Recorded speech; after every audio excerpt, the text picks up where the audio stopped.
मेरठ के गलियों की एक ऐसी घटना जिसने पूरे देश को हिला के रख दिया। हाँ, मैं बात कर रहा हूँ सौरभ और मुस्कान की। जहाँ एक तरफ इनके घरों की दीवार लाल थी, दूसरी तरफ सौरभ के घर वाले ढूंढ रहे थे सौरभ कहाँ चला गया। और जब सौरभ का पता चला तो पूरा का पूरा देश हिल गया। 18 मार्च 2025 को बबलू नाम का एक व्यक्ति मेरठ के एक पुलिस स्टेशन में जाता है और अपने भाई के मिसिंग होने की रिपोर्ट दर्ज करवाता है। सौरभ, जो कि एक मर्चेंट नेवी में ऑफिसर रह चुका था, हाल ही के दिनों में वो लंदन से मेरठ आया हुआ था और वो अपने परिवार वालों से मिला भी नहीं और ना ही उनसे बातें हुई। बबलू और परिवार वालों को ये शक था कि उसकी पत्नी मुस्कान ना ही सौरभ से मिलने दे रही है और ना ही सौरभ से बात करने दे रही। जब पुलिस इस बात पे एक्शन लेती है तो एक खौफनाक सच सामने आता है। हाँ, ये सब अभी तक अदालत में साबित नहीं हुआ है, ये सब एलिगेशंस है जो अभी तक पता चले हैं।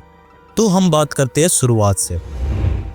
सौरभ और मुस्कान, जिनकी लव मैरिज 2016 में हुई थी, उनकी 5 साल की बेटी, एक अच्छी नौकरी और एक खुशहाल कपल। लेकिन जैसा देखने में लगता है वैसा कभी होता नहीं है। मीडिया रिपोर्ट की माने तो परिवार वाले इस सौरभ की शादी से खुश नहीं थे, लेकिन सौरभ ने अपने परिवार वालों के खिलाफ जाके मुस्कान से शादी की।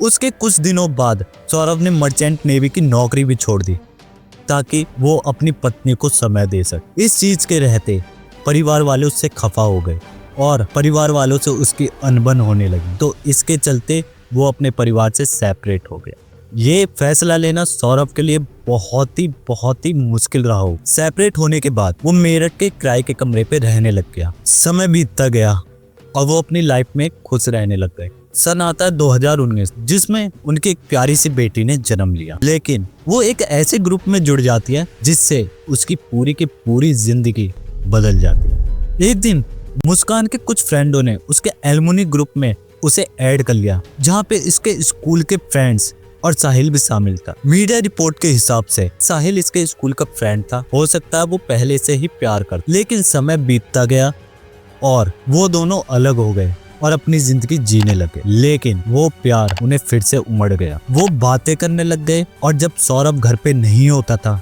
तो साहिल मिलने के लिए उसे आ जाया करता था। ये चीज उनके पड़ोसियों ने जब सौरभ को बताई तो सौरभ हिल गया। इस बात को लेके दोनों के बीच में अनबन हुई। बात यहाँ तक पहुँच गई, दोनों के परिवार वाले इकट्ठा हुए और दोनों को समझाने लग गए। सौरभ इस वक्त उससे तलाक चाहता था। परिवार वालों ने इस छोटी सी बच्ची को देख के एक नई शुरुआत करने की कही। सौरभ अपने बेटी के भविष्य के लिए राजी हो गया, लेकिन मुस्कान को बेटी की पड़ी ही नहीं थी। सौरभ अपनी बेटी की खुशी के लिए लंदन चला गया। साहिल एक ड्रग एडिक्ट था जो कि अपनी दादी के साथ अकेला रहा करता था।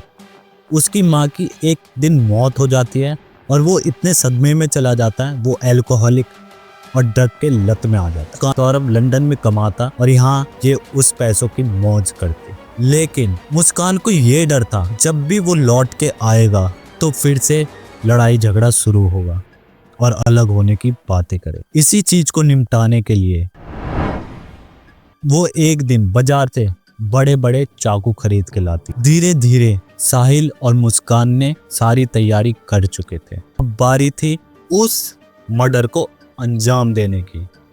सौरभ लंदन से मेरठ अपनी बच्ची के जन्मदिन के लिए आ रहा था। उसकी बच्ची का जन्मदिन 24 फरवरी 2025 को था और कुछ मीडिया रिपोर्ट के हिसाब से मुस्कान का जन्मदिन 25 फरवरी को था। तो उसने एक सरप्राइज प्लान करने की सोची, लेकिन मुस्कान भी कहाँ मानने वाली थी। मुस्कान ने 25 फरवरी को ही उसे नींद की कुछ गोलियां खिला दी खाने ने। नींद की गोलियां खाते ही उसे जोर की नींद आने लग गई, लेकिन वो प्रॉपर तरीके से उस रात शायद सो नहीं पाया। इस वजह से मुस्कान ने उस प्लान को फिलहाल के लिए टाल दिया।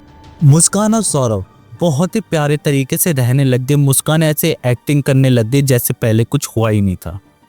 अब बात आती है 4 मार्च 2025 के, जिसमें मुस्कान फिर से अपने प्लान को अंजाम देने की कोशिश करती है। वो फिर से उसके खाने में नशे की दवाइयाँ डाल देती है और डोज अब की बार इतनी ज़्यादा होती है कि वो बेहोश हो जाता है।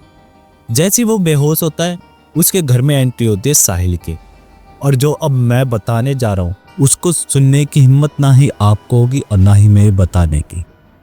जैसे साहिल घर में एंट्री करता है, मुस्कान एक धारदार चाकू निकालती है और उसके सीने पे ताबड़तोड़ वार कर। थोड़ी देर बाद साहिल एक और चाकू निकाल के उसका गला धड़ से अलग कर देता है। और फिर अगले दिन साहिल एक ड्रम लाता है और सीमेंट लाता है, जिसमें उसके छोटे छोटे टुकड़े कर ड्रम में डाल के सीमेंटेड कर देता। और हद तो तब हो गई जब मुस्कान अपनी छोटी सी बच्ची को लेके उसके नानी के घर चली जाती है और ये कह के कि मैं और सौरभ हिमाचल वेकेशन के लिए जा रहे हैं। वेकेशन पे वो उसका फोन भी ले जाती है अपने बचाव के लिए। साहिल और मुस्कान वहां पे वेकेशन पे जा रहे थे और सारे लोग ये सोच रहे थे कि सौरभ और मुस्कान वेकेशन पे गए हैं। सौरभ के फोन से वो लोगों को मैसेज करती और फोटो खींचती और सोशल मीडिया पे अपलोड करती, ऐसा जताती कि हम वेकेशन पे गए हैं। सौरभ की बहन होली के समय अपने घर आई हुई थी।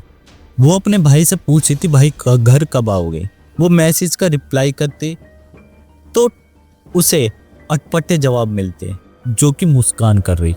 समय बीतता गया, होली भी चली गई। बहन ने कॉल करने की कोशिश की कि कॉल करके देख तू। कॉल करती है लेकिन मिलता नहीं। इसी के चलते उन्हें शक हुआ कि भाई से ना ही मिलने दे रही है ना ही कॉल करने दे रही है। जब मुस्कान मेरठ वापस आ जाती है अपनी बच्ची को लेकर, तो पड़ोसी जब पूछते हैं तो कुछ मीडिया रिपोर्ट के हिसाब से बच्ची कहती है पापा ड्रम में है। लेकिन इस बात से पुलिस बिल्कुल डिनाई करती है कि बेटी ने ऐसे कहा ही नहीं था। जब पुलिस ने मुस्कान से पूछताछ की तो उसने बताया कि वो वेकेशन पे गया हुआ है, लेकिन उसके सही तरीके से जवाब नहीं थे, वो डर रही थी।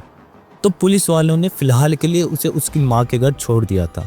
और माँ के घर छोड़ते ही वो अपनी माँ के पास जाके रोने लगती है और अपनी सारी सच्चाई बता देती है। माँ, मैंने सौरभ को मार दिया और वो एक ड्रम में सीमेंटेड है।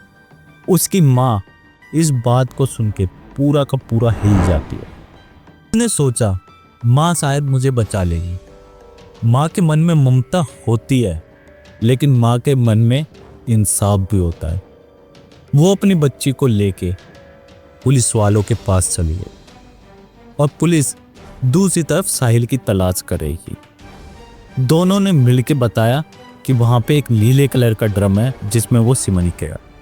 जब पुलिस उनके घर गई तो उन्हें एक ड्रम मिला, वो भी सीमेंटेड। इतना भारी था कि वो अकेले पे खिंच भी नहीं लाता। पुलिस वालों ने जब उसको छेनी हथौड़े से तोड़ने की कोशिश की तो वो टूट नहीं रहा। एक्सपर्ट की टीम को बुलाया गया और उसके बॉडी के अंग निकाले गए। बहुत सारे अंग उसके सड़ चुके थे, ऑटोप्सी करने लायक नहीं बचे थे उसकी बॉडी। जो भी हिस्सा मिला उसी से ऑटोप्सी की और उनके घर वालों को बॉडी सौंप की। आपका क्या नजरिया है कमेंट में जरूर लिखना। यार आप लोगों के थोड़े से सपोर्ट की जरूरत है, तो सब्सक्राइब करना और बेल नोटिफिकेशन करना ना भूलना।